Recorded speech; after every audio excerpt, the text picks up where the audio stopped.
Welcome to this new manhwa story in the fair city of Verona. There lived two feuding families, one family named Capulet and the other family named Montague. Her name is Rosaline Capulet. Her existence to everyone was an unnoticeable shadow. In her life of rules and restrictions, she never imagined that she would find a true love until he met Romeo Montague, the son of her family's enemy, the very thorn upon the eyes of the Capulets. The exact representation of what a Montague was made of. She knew the moment she laid her eyes on him. She knew that was a true love, and she saw in his eyes he felt the same way. No one had looked at her that way before. Could she take the risk? She took it all the way. They had a secret, a passionate romance away from the eyes of their family. Even apart, she couldn't stop thinking about him. Not long after he proposed to her, and of course she said yes.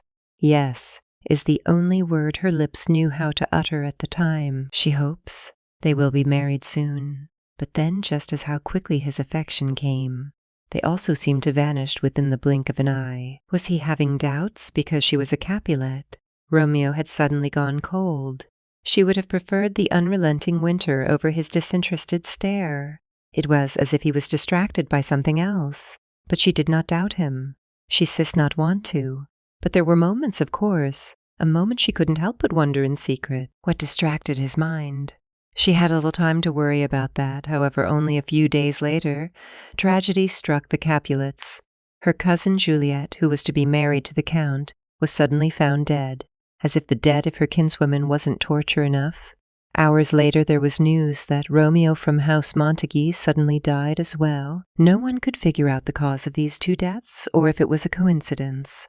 The priest said it was an act of God, punishment for the feud between the Montagues and Capulets, a divine warning to those who wreaked havoc and disturbed the peace of Verona.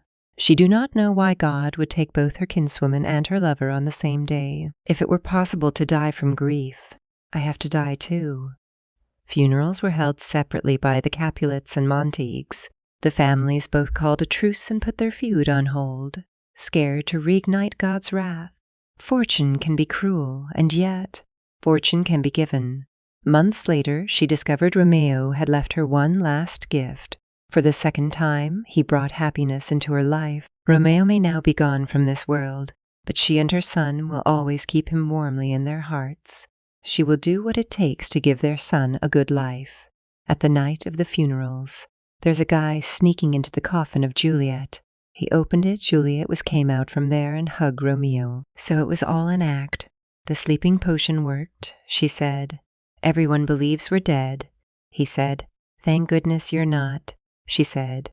So they were in love with each other, but how about Rosaline? Let's leave all of this and never return, he said, which makes her happy even more. The moon showed up so brightly, is there light to run away from that place? A scene cut with a letter on the table, and she reads it. She was trembling in the middle of the night. The cup was spilled on the floor. What happened? What's written in a paper that makes her look so furious? And burn the paper into the fire. If you like this video and wants me to continue, comment the word Juliet.